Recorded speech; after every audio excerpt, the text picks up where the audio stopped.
안녕하세요. 그, 제가 오늘 발표할 주제는 NFT 마켓플레이스 워입니다.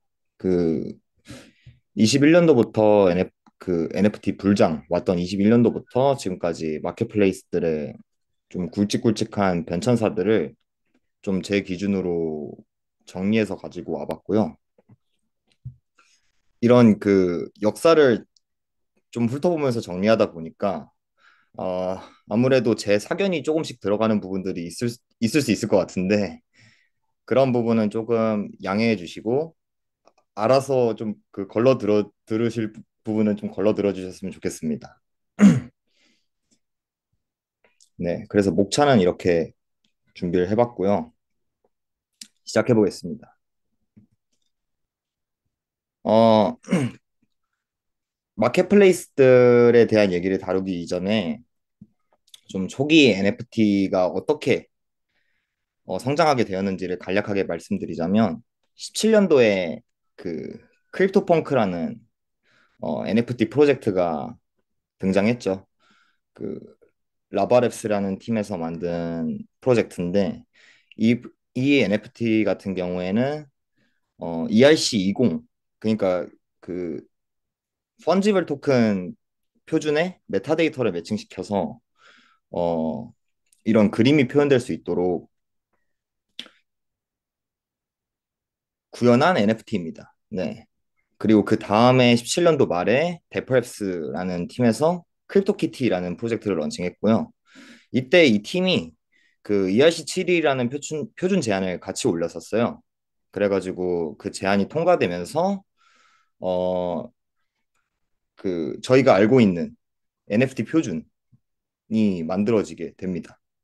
그리고 그 이후로 저희가 이제 흔히 알고 있는 뭐 디센트럴랜드라든지 엑시 인피니티, 뭐 BAYC 같은 프로젝트들이 등장하기 시작했고 그 다음에 뭐 오픈시, 라리블 같은 오픈 마켓플레이스나 뭐 슈퍼레어, 니프티 게이트웨이 같은 큐레이티드 마켓플레이스들도 함께 등장을 하기 시작했습니다. 그러면서 사실 이때까지만 해도 NFT가 그렇게 지금까지의 그런 어, 모든 사람들이 다 알고 한 번씩은 들어봤고 하는 그런 건 아니었는데요. 그 유명해지게 된 계기가 21년도에 이제 비플이나 엑스카피, 팝 같은 아티스트들이 그 예술을 표현하는 매체로 NFT를 사용을 하면서 특히나 이 비플의 밑에 이 첨부한 Everydays라는 작품이 그 크리스티 경매에서 7천만 달러에 낙찰이 되면서 막 뉴스들이 쏟아졌었고 그러면서 이제 대중들한테 좀 널리 알려지게 된 것 같아요. 네. 그래서 이때 마켓플레이스들은 어땠나를 좀 살펴보면 요 요때가 이제 21년도 12월이거든요. 기점이. 근데 확실히 그 오픈시가 압도적인 걸 볼 수 있죠. 거의 90%를 점유율을 차지하고 있고 그 다음에는 이제 슈퍼레어라든지 파운데이션, 리프티 게이트웨이 같은 아트 큐레이티드 마켓플레이스들이 그 다음으로 조금 많이 이용되던 마켓플레이스였어요. 확실히 이런 거 보면은 이제 아트 NFT에 대한 관심도가 좀 높았던 것 같고, 이때 당시까지만 해도 아티스트들 중심으로 좀 NFT 시장은 돌아가고 있었던 것 같아요. 네. 저도 이때 NFT 아트를 만드시는 분들이 주변에 좀 있었는데, 예, 그때 좀 이것저것 많이 얻어먹었던 기억이 나네요. 막 그냥 민팅 하면은 팔리고 막 그랬다는 이제 소식도 많이 들리고 해가지고 되게 그 웃음꽃이 가득 피어 있던 시장이었습니다. 네. 그래서 오픈시가 왜 조금 이렇게 시장을 점유할 수 있었나를 좀 살펴보자면 어, 먼저 우선은 좀 오픈 마켓플레이스로서 가장 빠르게 이렇게 튀어나온 마켓플레이스이기도 했고요. 그리고 로열티 시스템을 도입하고 사람들이 자유롭게 참여해가지고 민팅할 수 있는 그런 민팅 툴을 제공을 했었어요. 그래가지고 NFT 아티스트들이나 크리에이터들이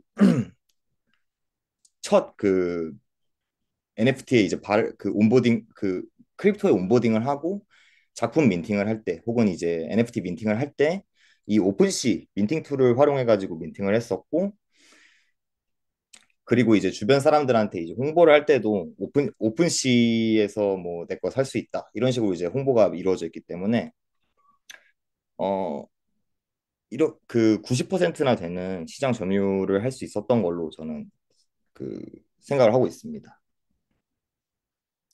네, 여기까지가 이제 페이즈 1이고요. 이제 그 다음에 룩스레어 그 다음 연도 1월 달에 룩스레어라는 마켓플레이스가 등장을 하게 돼요. 그래서 얘를 살펴보면은 수수료가 일단 2%로 오픈시보다 0.5% 낮은 거를 볼 수 있고요. 그리고 그 룩스레어의 특징이라고 한다면 기존의 오픈시를 이용하고 있던 이용자들이랑 그 룩스레어 마켓플레이스에 와서 거래를 하는 이용자들한테 룩스 토큰을 드랍을 했어요. 그래서 이 토큰은 어디에 쓰이냐면 스테이킹을 맡겨놓으면은 이제 거래 수수료가 스테이커들한테 분배되는 그런 토크노믹스를 갖고 있었고, 그러다 보니까 이제 많은 사람들이 이 룩스 토큰을 채굴하기 위해서 오픈시에서 이제 룩스레어로 건너와서 거래를 되게 많이 일으켰었습니다. 그래가지고 한때는 오픈시 거래량의 30% 정도를 뺏기도 했고, 되게 그 조금 이 시장에서의 좀 자리를 잡아가나 싶었었는데, 토큰 드랍 이후에 그 룩스레어 마켓플레이스를 사용할 인센티브가 감소하다 보니까 이용자들이 좀 많이 떠났고 거래량이 감소하다 보니까 그 스테이커들한테 가는 인센티브도 줄어들어서 더욱 그 사용할 이유가 없어지는 그런 데스 스파이럴이 발생해가지고 그 자리를 잡지 못한 상태로 흐지부지 그 오픈시한테 다시 많은 점유율을 내주는 모습을 보였고요. 그리고 그 한 달 뒤에 X2Y2라는 마켓플레이스가 등장을 하는데 이제 이 친구는 한술 더 떴습니다.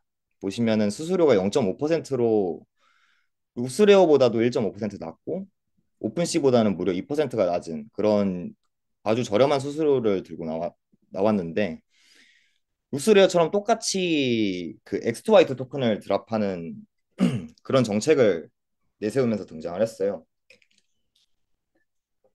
그리고 그 X2Y2에 이제 NFT를 리스팅하는 참여자들한테 그 수수료를 아예 안 받는 그런 이벤트도 진행을 하면서 일거래량이 무려 그 9밀리언까지 이제 달성하기도 했었는데 얘도 똑같이 이제 룩스레어랑 똑같이 그 에어드랍 한 뒤에 거래량이 폭락하다 보니까 그 이 X2Y2 토큰을 채굴할 이유도 더 없어지고 그렇게 해서 계속 그 악순환이 반복되다가 얘도 그 수면 아래로 가라앉았습니다. 그래서 이때 오픈시는 뭘 하고 있었냐면은 사실 그렇게 크게 신경을 쓰지 않았어요. 얘네들의 등장에 대해서. 그리고 뭐 오픈시의 거래량을 막 뺏어가기도 하고 했는데 딱히 그런 뭐 대단한 제스처를 취하진 않았고 이때 NFT 애그리게이터 서비스인 잼을 인수를 했고 그 다음에 솔라나 네트워크 체인을 추가를 하면서 좀 확장을 도모하는 모습을 보여줬었습니다. 그리고 이제 페이지 3로 넘어오게 되는데요.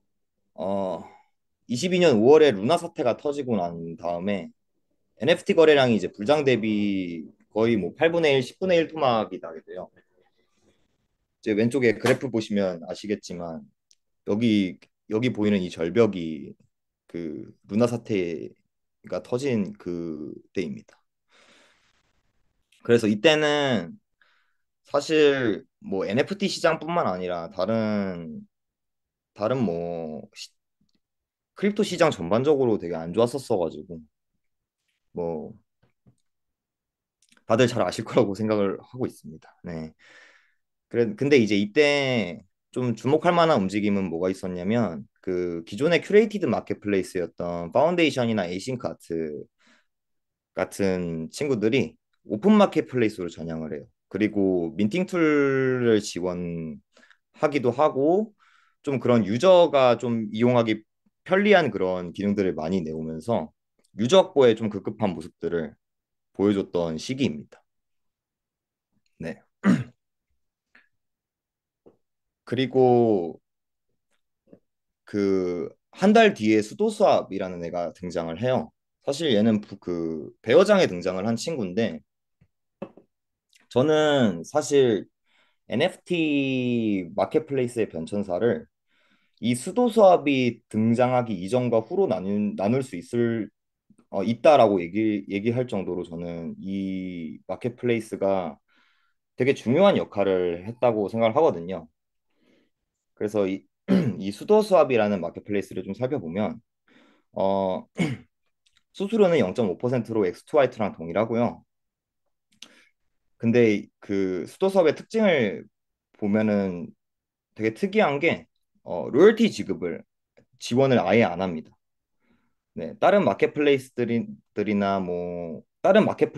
다 지금까지는 로열티라는 기능을 제공을 했었거든요. 로열티라고 한다면 이제 2차 거래가 일어날 때마다 창작자한테 가는 일종의 피 개념인데요. 어, 근데 이제 이 수도 수압이라는 애는 그냥 로열티 지원도 안 하고 NFT 거래에 AMM을 도입을 해요. 그래서 그 누구나 이제 풀을 만들 수 있게 됩니다. 그 NFT를 이더리움으로 파는 풀, 혹은 NFT를 사는 풀, 그리고 그 페어 풀 이렇게 세 가지 풀을 만들 수 있고요. 이런 모습들을 보면은 그냥 NFT를 진짜 기존에 그냥 토큰 취급한 형태의 모델을 들고 등장을 하게 돼요. 이제 그러면서 어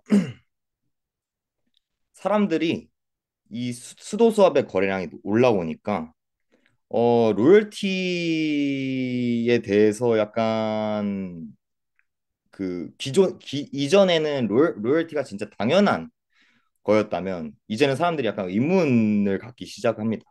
네. 사실 이때까지는 그 로열티라는 기능이 마켓플레이스에서 지원하는 기능이라는 사실을 모르는 게 태반이었어요. 네. 그래가지고 유저 입장에서도 당연히 이제 NFT 거래를 할 때 뭐 로열티를 지불하는 게 당연했고 어 그러다 보니까 NFT 프로젝트들도 런칭할 때 당연하게 그냥 그 로열티를 주 비즈니스 모델로 설정하고 이제 출시를 했었는데 그 수도 수압이 8월 달에 전체 그 NFT 마켓플레이스의 거래량의 그 9%를 달성을 하니까 이제 슬슬 그 로열티에 대해서 생각을 하기 시작하는 거죠. 그래서 그 두 진영으로 갈리게 되는데요.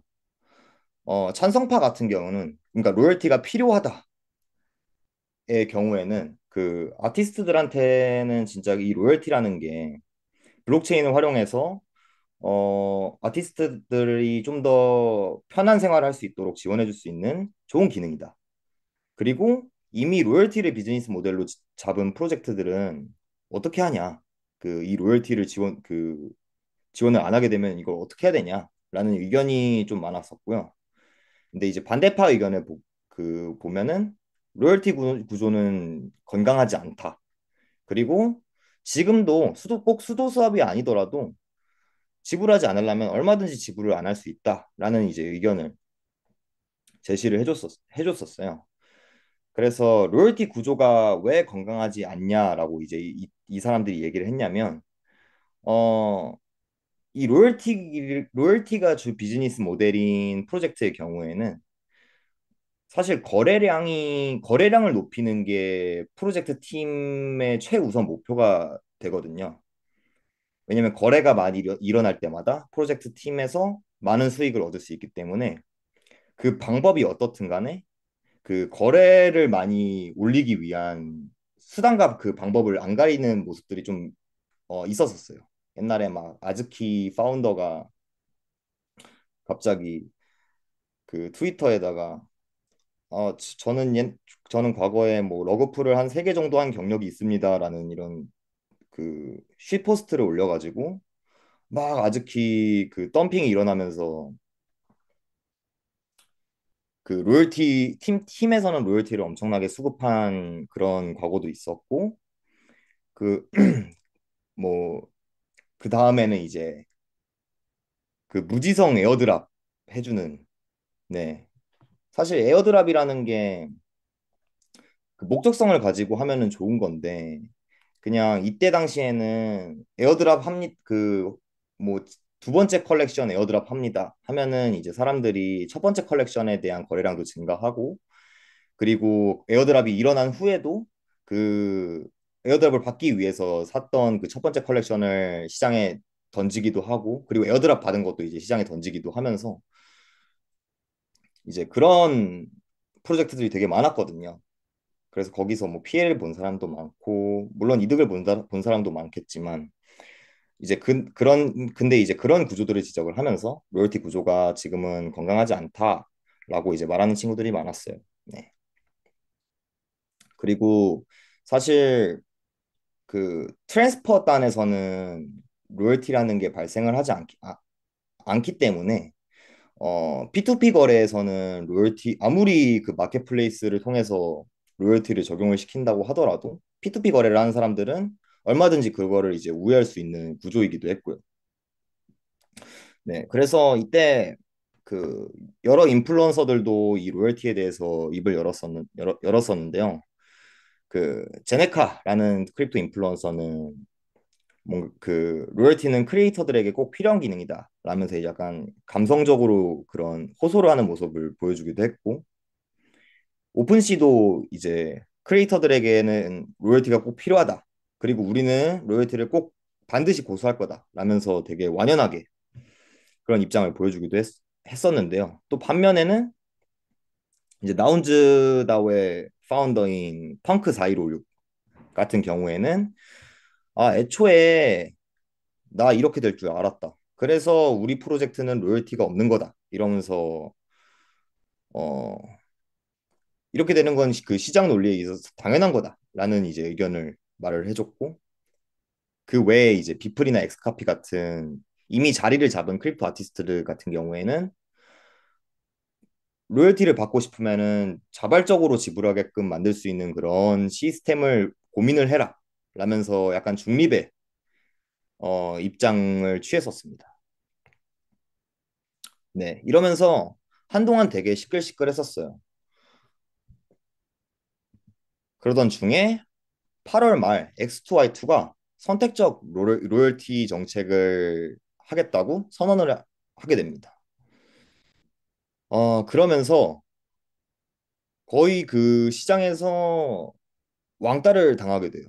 네. 그 타일럽스라는 유명한 아티스트는 이제 NFT로 발행하는 컬렉션에 X2Y2랑 수도수합처럼 로열티를 지급을 안 하거나 선택적 로열티를 적용한 마켓플레이스들을 블락하는 함수를 집어넣기도 했고요. 아즈키 개발자 같은 경우에는 이제 위에 그 블락하는 함수를 집어넣을 수 있도록 그 컨트랙트 작성 툴을 만들기도 했어요. 네.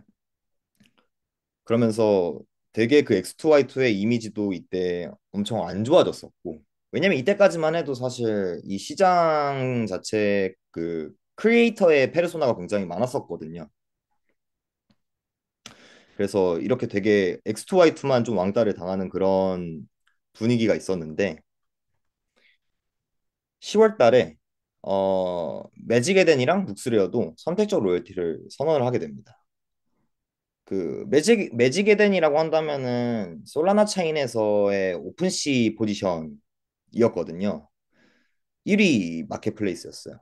근데 솔라나 체인에서도 그 선택적 로열티를 적용을 하겠다는 마켓플레이스들이 막 등장을 하면서 어 매직에 대한 입장에서는 아무래도 그 마켓플레이스들과의 경쟁에서 살아남기 위해서 그 선택적 로열티를 선언한 것처럼 그 선언을 했었습니다. 이때.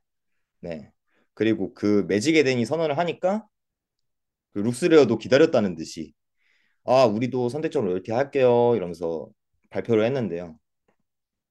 그러면서 이제 얘네가 추가로 발표를 한 내용이 기존의 룩스 토큰 스테이커들한테 그 거래 수수료가 배분되고 있던 것 중에 그 전체의 이제 25%를 크리에이터들에게 따로 전달하겠다라고 약간 좀 선심 쓰듯이 이렇게 들고 나오기도 했었습니다.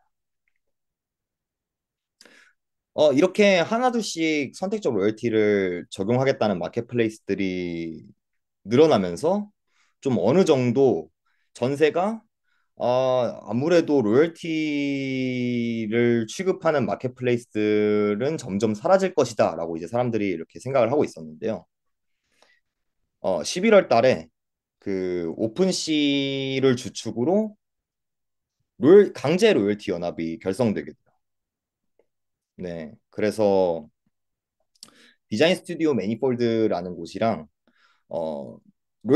선택적 로열티를 그 지급하겠다는 마켓플레이스들을 모조리 블락할 수 있는 그 블랙리스트 툴을 배포하면서 이런 연합을 결성을 했고 여기에 그 기존의 아티스트들이 많이 이용을 했던 그 마켓플레이스들 슈퍼레어나 파운데이션, 조라 같은 마켓플레이스들이 연합에 합류하게 됩니다.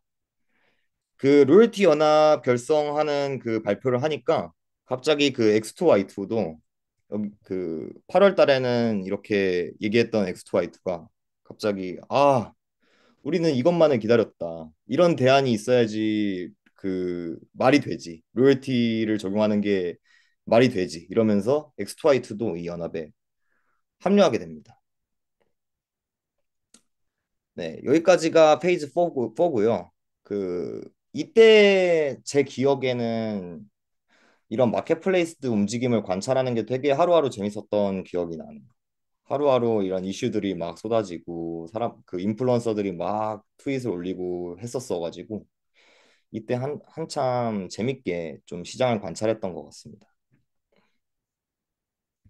네. 그 다음에 12월 달부터 NFT 시장이 슬슬 회복을 하기 시작해요. 네.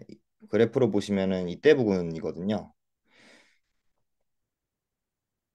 그래서 그 이유가 뭔가 하고 좀 찾아보니까 어 15일 날 블러가 에어드랍 캠페인 3를 공지하면서 되게 많은 주목을 받았었더라고요. 그리고 이때 최초로 다른 마켓플레이스들 최초로 오픈시의 트레이딩 볼륨을 완벽하게 추월을 하게 됩니다. 네. 그리고 블러가 생각보다 일찍부터 등장을 하면서 이런 에어드랍 이벤트를 진행을 했었어요. 근데 실제로 이렇게 빛을 보게 된 거는 그 12월 15일 에어드랍 그 3를 발표하면서 엄청 주목을 많이 받았더라고요.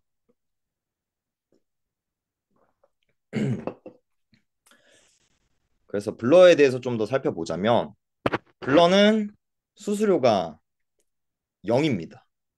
얘는 비즈니스 모델이 거래 수수료가 아니에요. 그리고 특징을 보면은 선택적 로열티를 도입을 했고요. 그 다음에 이제 게이미피케이션을 적용한 에어드랍 이벤트를 진행을 했어요. 되게 그 단순하게 그냥 룩스레어나 X2Y2처럼 이거 사용하는 사람들 사용한 만큼 토큰 바로바로 줄게요가 아니라 그 에어드랍 그 기간별로 미션을 주고 그 미션을 수행하는 사람들한테 포인트를 적용한 다음에 나중에 이제 그 포인트에 비례한 블러 토큰을 드랍을 하겠다. 그리고 우리는 그 충성도도 측정을 한다. 우리 블러만 이용을 해라. 다른 마켓플레이스들이랑 같이 이용을 하면은 충성도가 깎여서 블러 에어드랍을 덜 받는다. 약간 이런 에어드랍을 에어드랍 기준을 이렇게 세우고 진행을 했었습니다. 그리고 애그리게이터를 같이 지원을 처음부터 지원을 하면서 출시를 했었어요. 네. 그리고 아직까지도 토큰의 용도는 사실 거버넌스 외에 밝혀진 바가 없지만 그럼에도 불구하고 그 트레이더들한테 굉장히 많은 관심을 받으면서 떠오르기 시작합니다. 그리고 이때부터 그 로열티 연합이랑 블러의 전쟁이 본격적으로 시작이 돼요. 어, 그래서 조금 세부 내용을 좀 살펴보자면 어, BAYC 그러니까 이때까지만 해도 사실 거의 탑 원 컬렉션 그 프로젝트라고 생각을 해도 무방한데요. 이 BAYC가 새로 런칭하는 컬렉션을 발행할 때 그 블랙리스트 로열티 연합의 블랙리스트 툴을 사용해가지고 민팅을 하고 뭐 여러 가지 블루칩 프로젝트들이 불러 이용하지 말아라 막 이런 이제 트윗을 올리기도 했고 이렇게 그 로열티 연합이랑 프로젝트들이 그 힘을 합쳐가지고 블러에게 대항을 하기도 했었고요. 근데 또 컨트랙트에 그 블랙리스트 툴 컨트랙트에 오류가 있었는지 여러 이 오픈시 거래하는 컨트랙트인 이 시포트를 이용해 가지고 우회하는 거래들이 발생하기도 했다고 하더라고요. 아이고, 죄송합니다. 네. 우회하는 거래들이 발생하기도 했더라고요. 네. 그리고 나서 제가 알기로는 오픈시가 이 컨트랙트를 새롭게 만들고 배포해 가지고 지금은 이런 문제가 없는 걸로 알고 있는데 어, 이때 오픈시 같은 경우에도 뭐 여러 가지 그 부가 기능들을 많이 붙이기 시작해요. 트레이더들을 위한 뭐 통계를 좀 더 편하게 볼 수 있는 기능이라든지 어 그다음에 뭐 옵티미즘 아비트럼 같은 레이어 2 네트워크들 그리고 바이낸스 스마트 체인 뭐 아발란체 같은 그런 이제 그런 체인들 네트워크들을 추가를 하면서 어 꾸준하게 확장을 하려고 하는 모습을 보여줬었습니다.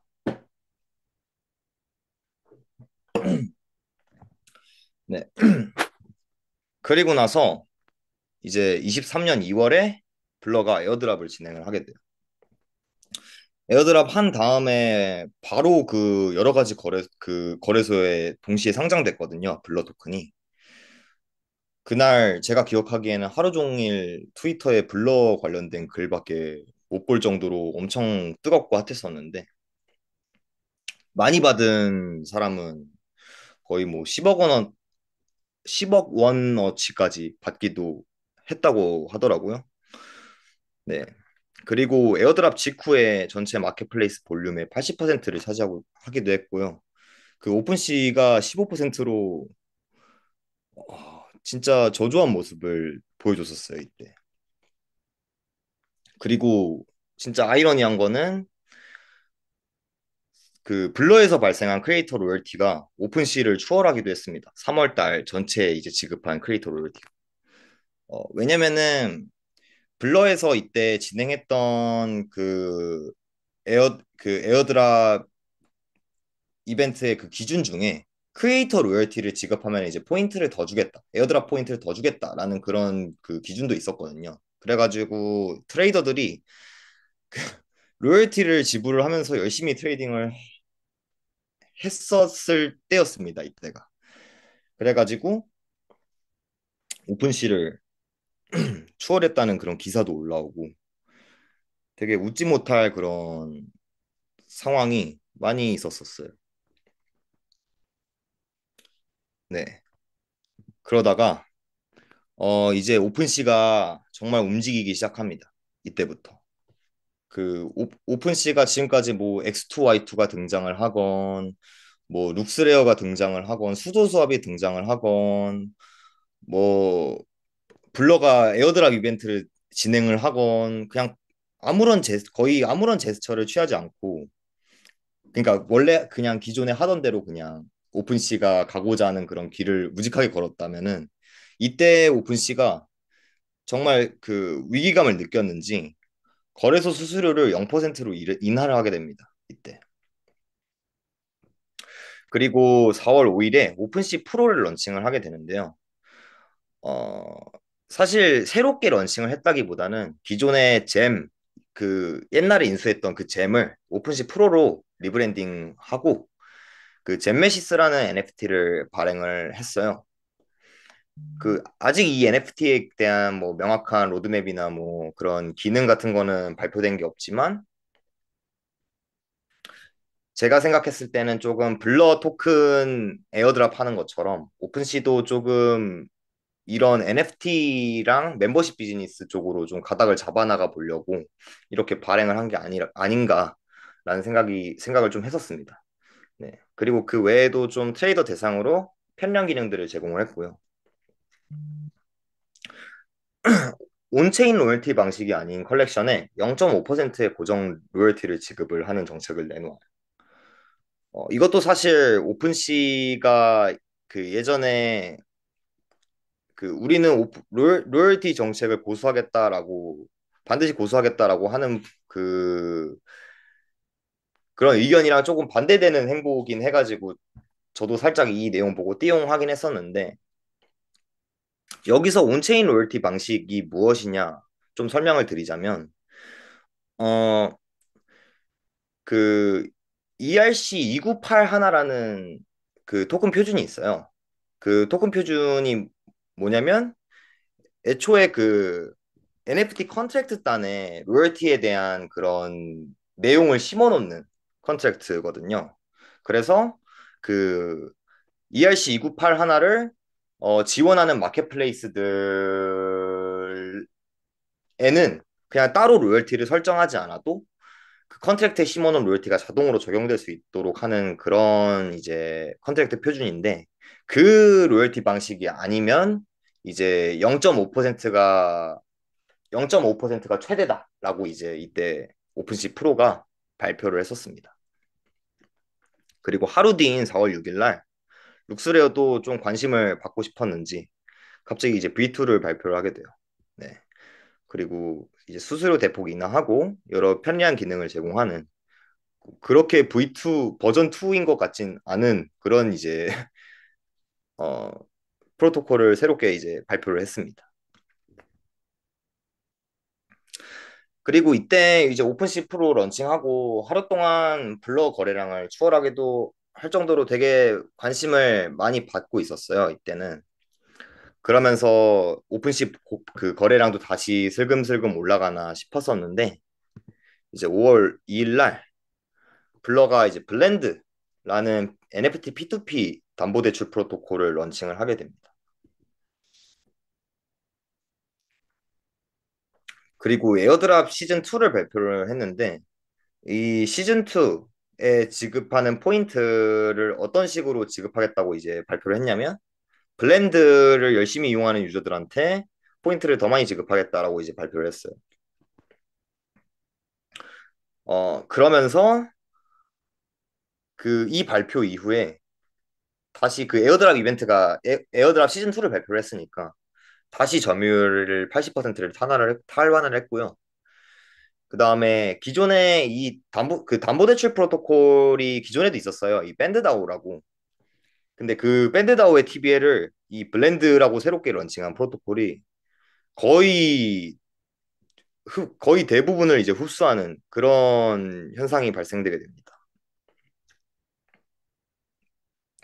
네, 여기까지가 이제 제가 살펴본 그 21년도 불장부터 지금까지 NFT 마켓플레이스의 좀 변천사들이고요.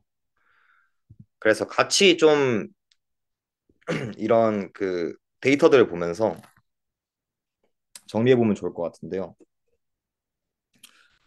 여기 보시면은 7월 첫 주 마켓플레이스 이용 어카운트 개수를 보여준 거거든요. 근데 여기 보시면 오픈시가 블러보다 약 2배 정도가 많습니다. 그 유저 수가 많습니다. 근데 이제 밑에 거래 볼륨을 보게 되시면 블러가 무려 71%예요. 이제 이게 의미하는 바가 뭐냐면 어, 가격 높은 NFT들, 그 보- 블루칩들이 거의 대부분이 이제 블러에서 거래가 일어났고, 오픈시는 진짜 그 소액의 NFT들이 많이 팔리는 그런 거라고 저는 이제 해석을 하고 있고요. 그리고 이 오른쪽에 이 그래프에서는 그 제가 방금 다 설명드린 그런 변전사들이 다 여기 이렇게 녹아 있는 걸 볼 수 있습니다. 네, 여기 이 부분에서 룩스레어가 막 이렇게 튀어나와가지고 잠깐 거래량을 뺏기도 했었고, 그 다음에 이 하늘색 같은 게 이제 X2Y2고요. 그리고 여기 루나 사태 이후에 블러가 여기서부터 이렇게 조만하게 등장을 하긴 했었는데, 그러다가 에어드랍 발표 이후에 이렇게 거래량이 증가했고, 그 다음에 이렇게 팍 튄 날이 블러 에어드랍 날이에요.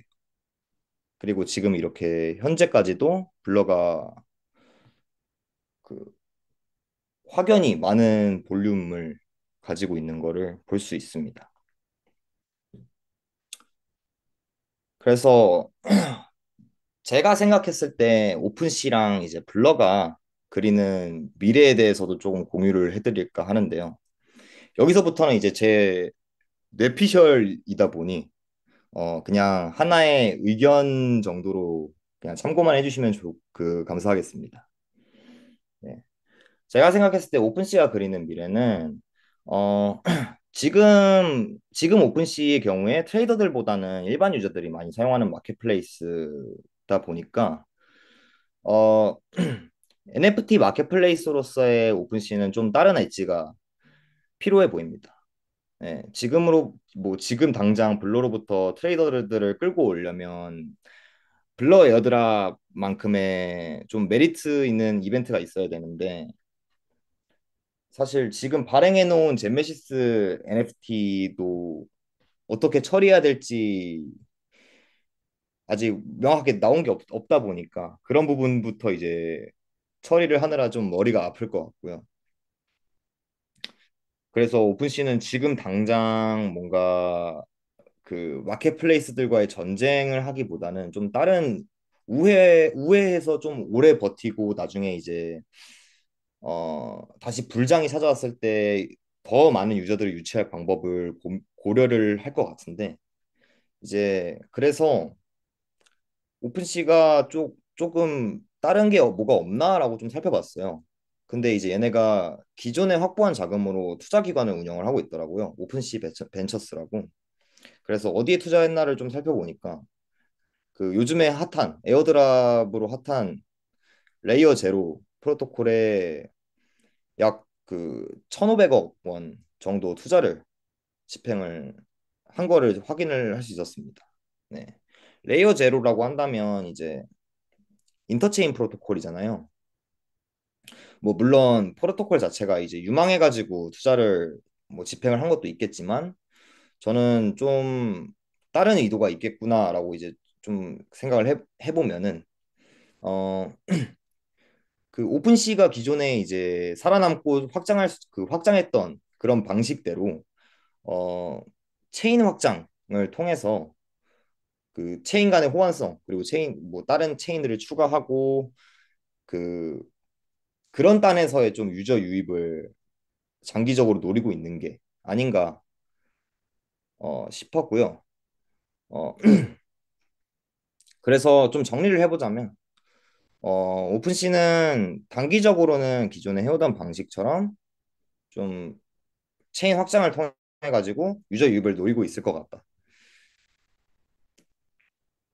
그, 그리고 근데 이제 그 유저들을 체류시킬 좀 더 뾰족한 방법은 고민을 해볼 필요가 있겠다까지가 제가 생각하는 오픈시의 좀 미래가 아닐까 싶습니다. 이제 반면에 블러는 이미 많은 트레이더들을 충성도 있는 고객층으로 끌어들이는데 성공을 했다고 생각을 하거든요. 거기에 이제 블렌드까지 덧대가지고 어, NFT의 레버리지 기능을 붙이고 쉽게 이제 유동화할 수 있는 그런 작업들을 하는 것으로 보이는데, 이 덕에 NFT는 그 더 많은 거래량이 붙고 트레이더들이 이제 붙어 있을 메리트가 생기는 것 같고요. 또 이제 영향력 있는 고래 입장에서는 더 적은 자본으로 이제 NFT의 시세를 원하는 만큼 컨트롤할 수 있게 되다 보니까 어, 그런 용도로 이제 블러랑 블렌드를 많이 이용을 하겠다라는 생각이 좀 들었습니다. 그리고 최근에 디파이 프로토콜들을 좀 살펴보면은 그 영수증 역할을 하는 NFT들을 이제 붙여가지고 출시하는 모습들을 좀 많이 볼 수 있는데요. 특히나 이제 그 블러 뒷단에 있는 패러다임의 주 포트폴리오인 라이도에서도 최근에 이제 출금 요청했을 때 그 출금 요청에 대한 보증용으로 NFT를 발행을 한다고 발표를 했더라고요. 그래서 제가 생각했을 때는 좀 이런 쪽에서 좀 기존의 디파이와 NFT가 좀 결합되면서 NFT 파이 생태계 시장이 좀 커질 것 같고 그리고 그 NFT파이 생태계가 좀 커졌을 때 그 블러랑 블렌드가 그 시장의 좀 중심축이 되지 않을까라는 생각이 좀 들었습니다. 그리고 이 과정에서 이제 여러 방면으로 블러 토큰의 용처가 생길 거라고 저는 생각을 하고 있는데요. 어, 제가 요즘에 많이 드는 생각이 그냥 단순하게 거버넌스 토큰이라고 이제 토큰 만들어서 내보내는 프로토콜들이 많은데 그거를 이제 대부분의 사람들이 유틸리티가 별로 없어가지고 매력적이지 않다라고 이제 생각을 하잖아요. 근데 저는 좀 반대로 생각해서 앞으로 그 유틸리티가 붙을 포텐셜이 더 많다라고 좀 생각이 많이 드는 것 같습니다. 최근. 그래서 이 블러 같은 경우에는 사실 제가 요즘에 그렇게 막 NFT 시장을 그렇게 열심히 관찰을 하진 않지만 그래도 이 블러가 움직이는 동향은 그래도 꾸준하게 좀 주시하고 따라가려고 하는 편인 것 같습니다. 네. 제가 준비한 내용은 여기까지고요. 혹시 질문 있으면은 해주시면 감사하겠습니다.